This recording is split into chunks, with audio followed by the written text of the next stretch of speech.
Saudações tricolores, galera, dando mais um passo em direção às eleições que se aproximam do nosso Fluminense. Nosso portal hoje tem o prazer de conversar com Ayrton Xerez. Ayrton, obrigado por nos receber. E para tirar uma dúvida, podemos bater o martelo? Ayrton Xerez é candidato à presidência do Fluminense Futebol Clube? Boa tarde. Boa tarde, Pedro. Muito bom receber vocês aqui do Saudações Tricolores. Olha, chega um momento na vida da gente que as missões começam a surgir. E um bom tricolor não foge às missões que lhe são impostas. E, por conta disso, um grupo bastante qualificado me levou a essa condição de candidato e eu serei candidato, sim, à presidência do Fluminense. Para quem não te conhece um pouquinho, né, da galera tricolor, Xerez, fala um pouquinho de você, da sua vida como tricolor, da sua vida como associado, conta um pouquinho a sua história dentro do Fluminense para a galera tricolor. Olha, eu sou um sujeito classe média típico, como tantos outros tricolores. Só que eu, no meio da minha trajetória como engenheiro civil, no BNH, na Caixa Econômica Federal, eu fiz uma digressão aí para a vida política. Fui deputado federal por 3 mandatos, fui secretário de Estado, fui secretário municipal e, enfim, a minha vida tem sido uma vida de desafios e, graças a Deus, a gente tem conseguido tocar razoavelmente bem e vencer pelo menos a maioria desses desafios, sempre com os olhos postos em prestar algum serviço, em fazer alguma coisa de bom para as pessoas, para as instituições, sobretudo por uma instituição centenária como é o Fluminense. Então, por conta disso, é que esse grupo de companheiros lá do clube, companheiros muito ilustres, tem levantado a possibilidade da gente começar uma trajetória para colaborar com o represtigiamento do Fluminense. O Fluminense anda muito desprestigiado e nós precisamos devolvê-lo ao patamar de glória, ao patamar de grandes resultados, de clube padrão olímpico que nós sempre fomos e parece que estamos perdendo isso. E esse grupo ao qual o senhor se refere, eu só poderia citar alguns nomes que seja conhecido da torcida tricolor, são nomes já conhecidos da nossa política, e eu queria também que o senhor comentasse a sua relação com a vida política do Fluminense nesses últimos tempos, vamos falar assim. Olha, eu entrei para sócio do Fluminense, sócio proprietário, em 1975.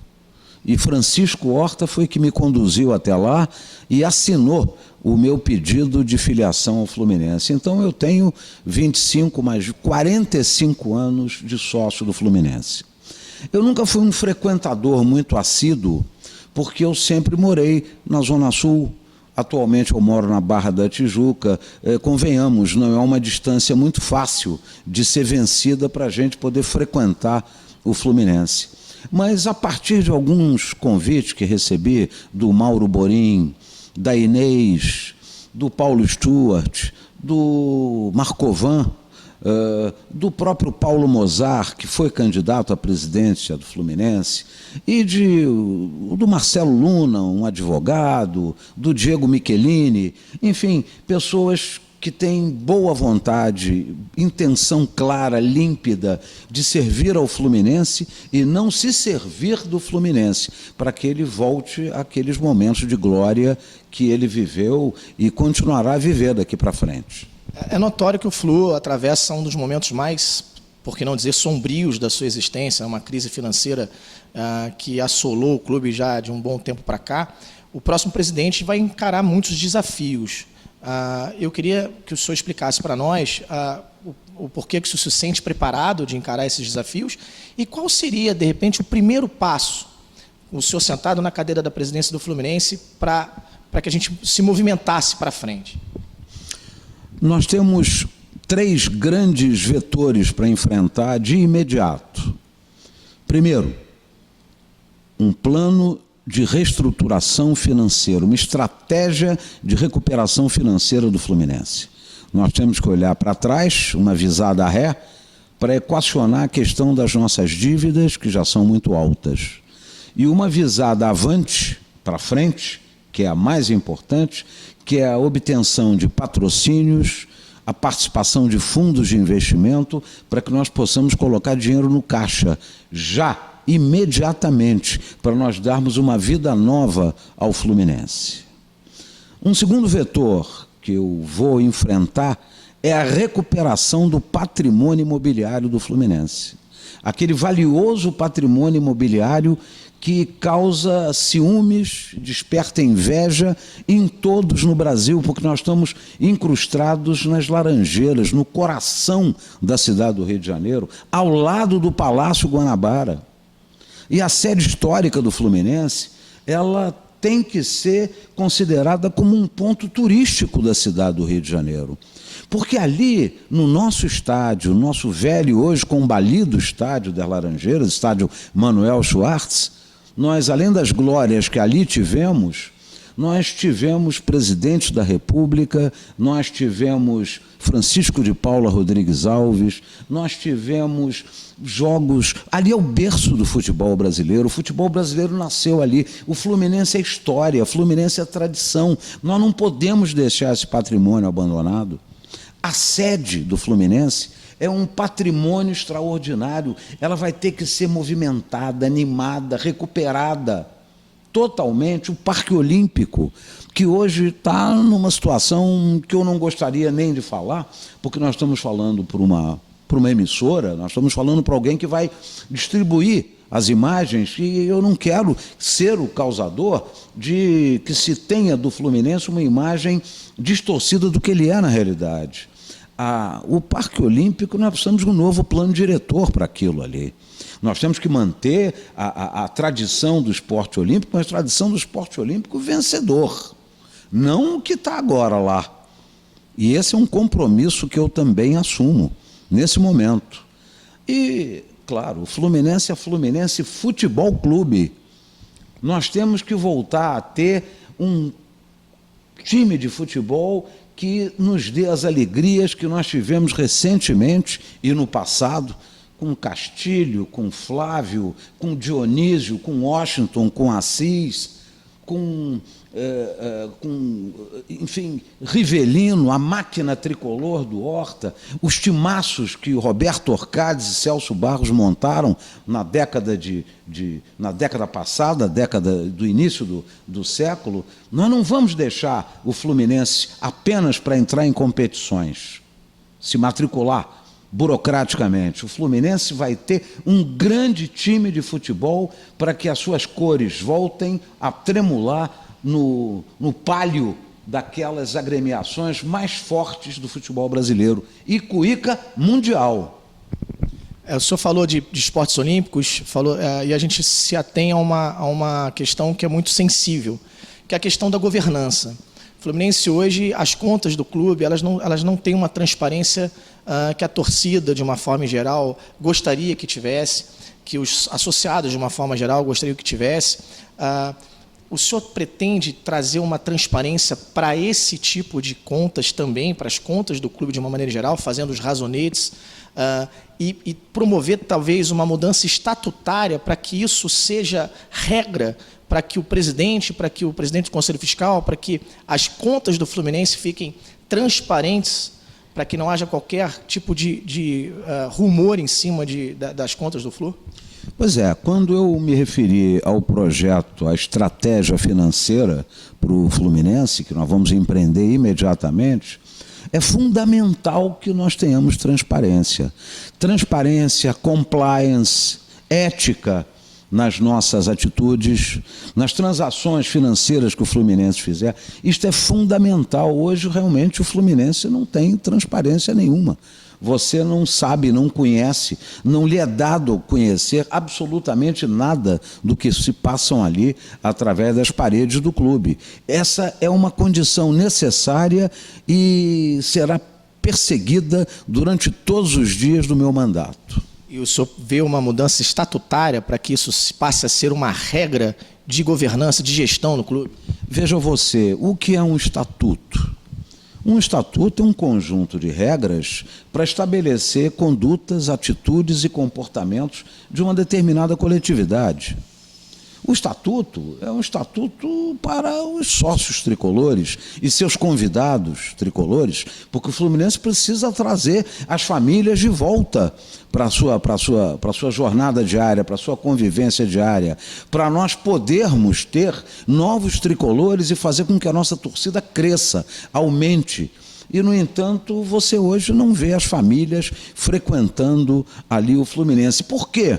Porque as regras são extremamente rígidas e fora de moda, superadas. É um estatuto que não milita a favor do clube, é um estatuto que limita a possibilidade do Fluminense ser um clube generoso, acolhedor, elegante, sofisticado, fidalgo como nasceu e como viveu durante muito tempo. Então, a mudança estatutária, ela terá que ser estudada. Vou nomear uma comissão de alto nível para que nós possamos ter um estatuto consentâneo com a nossa realidade atual, que esteja de acordo com as práticas atuais da sociedade, os hábitos, os costumes, sem perder a categoria, a elegância que sempre caracterizou e credenciou o Fluminense em qualquer certame em que ele se metesse. Uma outra questão também que a galera sempre cobra muito de todas as diretorias que passaram ao longo desses últimos anos por Álvaro Chaves é a questão do marketing, ações de marketing. O Fluminense é um clube muito carente em relação a essas ações de marketing, para angariar novos sócios, sócios torcedores, ações para que você tenha conquistar as crianças, enfim, que a gente acaba vendo aí que outros clubes fazem até, não só no Rio de Janeiro, mas em São Paulo. O próprio São Paulo é um dos exemplos que fazem muito bem esse marketing. O senhor tem planos para a área de marketing especificamente também? Olha, Pedro, o meu primeiro plano é fazer com que a portaria do Fluminense, nesse sentido, seja mais educada e mais acolhedora, porque uma das entradas mais constrangedoras em qualquer atividade pública que eu conheço é a entrada do Fluminense. Os próprios sócios não são recebidos com a harmonia, com a educação, com a cordialidade que mereciam.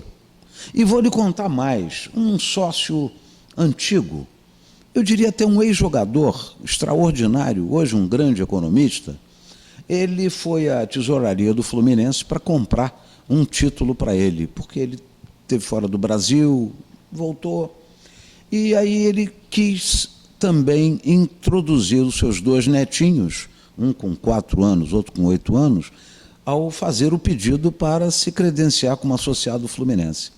Ao que o jovem da secretaria que o atendeu disse: não, senhor, o senhor não pode. Não podemos vender esse título para o senhor, porque o senhor não tem direito de colocar os seus filhos. Só os pais é que têm direito de colocar os seus filhos. Os netos, no caso, que você falou. Os pais terem o direito de colocar os netos, os filhos, né? E ele se aborreceu com essa recepção, que me parece tosca, me parece tola, e não adquiriu o título de sócio do Fluminense. Ora, se um senhor de 70 e alguns anos chega na secretaria do clube, se identifica, compra um título e não é capaz, não lhe é dada a possibilidade de levar os seus netos para o clube, que são tricolores, irem com a camisinha do Fluminense, isso não me parece uma coisa. Se isso o estatuto atual protege, abriga, é porque o estatuto tem que ser mudado mesmo. As práticas têm que ser mudadas no Fluminense. A gestão do Fluminense está muito deficiente, tem que ser mudada completamente. Há que se ter profissionais para cuidar da área profissional, todas as áreas profissionais. Chega de amadores, chega de PJs de conveniência, ganhando salários que você não encontra no mercado, gerando folha de pagamento altíssima para o Fluminense. O Brasil está em crise, está numa crise terrível, crise fiscal há 3, 4 anos. Será que só não há crise no Fluminense? Lá não há crise. Salários, não tem salário atrasado, não tem salário de jogadores atrasados? Claro que tem.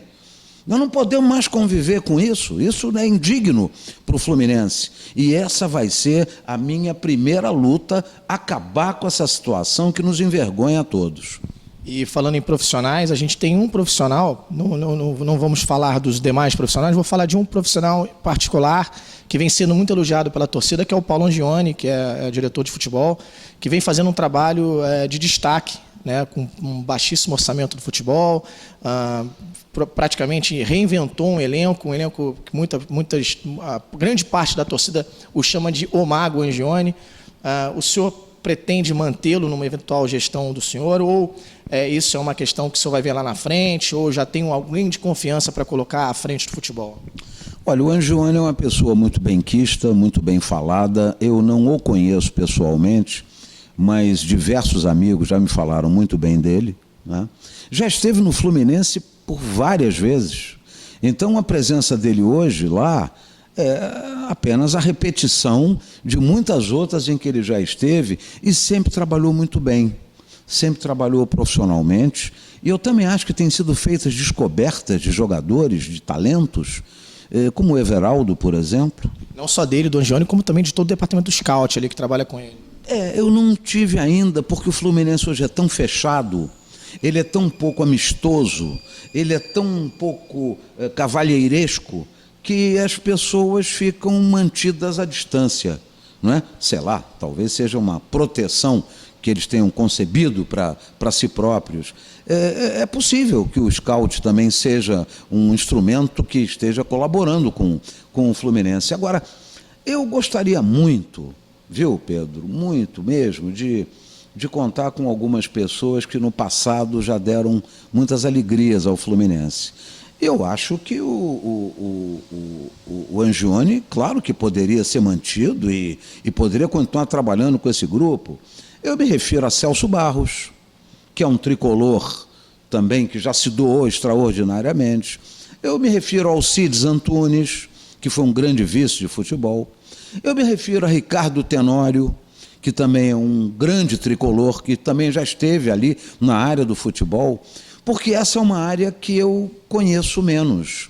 E é uma área que hoje ela tem que ter suporte tecnológico, né? Não apenas para indicar jogadores, mas há necessidade realmente de ter um scout vasculhando todos os lugares do mundo. Porque existem craques que estão hoje na reserva do Chelsea, do Liverpool, no Milan, e jogadores brasileiros querendo voltar para o Brasil, na Rússia, no Japão, e nós podemos trazê-los para cá para reforçar o Fluminense. O senhor, então, uma vez eleito, procuraria fazer uma coalizão de forças, não importa o grupo político a que pertence. O senhor acha que essa coalizão de forças seria a grande saída hoje para o Fluminense? Deixa eu lhe dizer, você me fez uma pergunta de início muito frontal, muito vertical. Eu gostaria que todos os tricolores se unissem nesse momento difícil para o Fluminense, que nós voltássemos a ter identidade tricolor. E essa identidade só pode existir se a nossa nação tricolor tiver respeito pelo seu território e for respeitada pelo território. Nós perdemos o nosso território, nós estamos perdendo o território.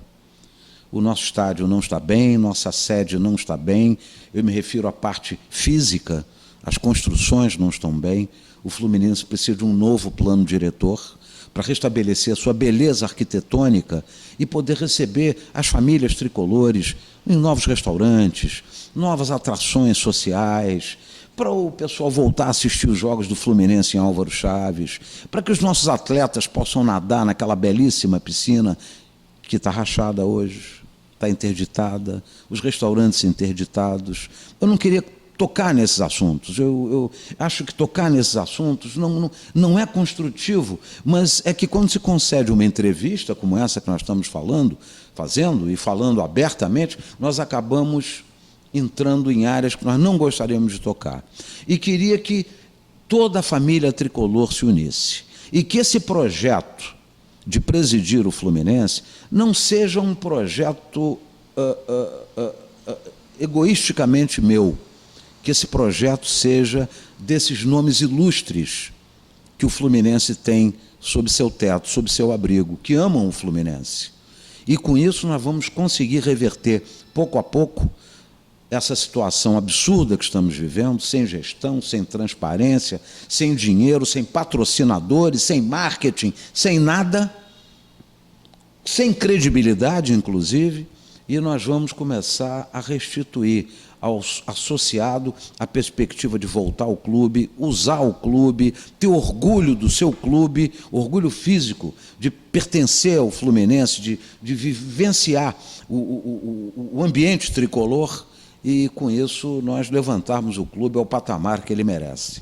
Ayrton, para finalizar aqui o nosso bate-papo, também a grande parte da torcida tricolor fala conosco através das redes sociais, fala conosco através dos nossos contatos e pede para que nós sempre venhamos falar sobre um assunto que, para os candidatos, né, e a gente está começando essa nossa maratona com você, a auditoria nas contas do clube.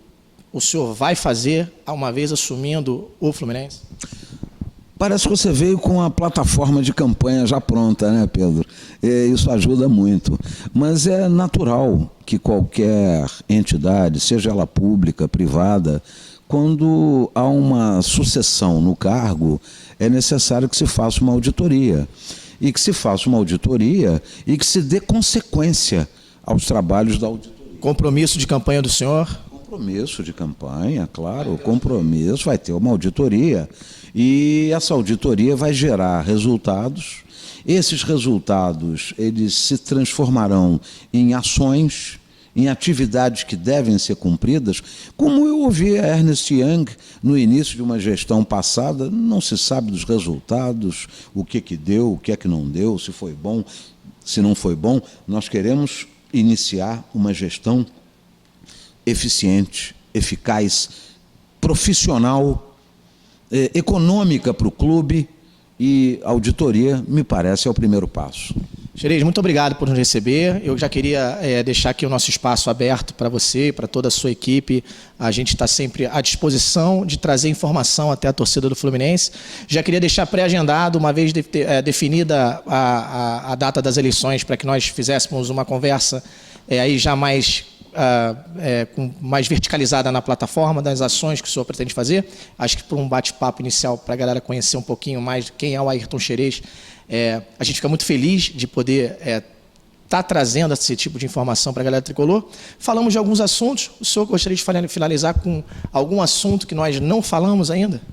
Não, eu acho que você foi extremamente inteligente, extremamente abrangente nas perguntas que você colocou, e me deu a oportunidade de dizer alguma coisa ao meu respeito também, porque realmente acho que grande parte das pessoas não me conhecem ainda, não é? Mas eu sou um tipo lutador, guerreiro, como eu falei no início, classe média, pretendo servir ao Fluminense, não me servir do Fluminense absolutamente, e colocar minhas habilidades como engenheiro civil, como um bacharel em direito, a serviço do nosso clube. E a minha força de trabalho e a força de trabalho de muitos companheiros que estão começando a chegar para nos ajudar. Alguns mais ilustres, outros menos ilustres, mas todos eles certamente muito importantes, porque é a união que faz a força. Isso aí. Galera, falamos aqui com Ayrton Xerez. Ayrton, muito obrigado pela sua participação. Saudações tricolores.com. Aqui a notícia é tricolor e a gente vai sempre buscar.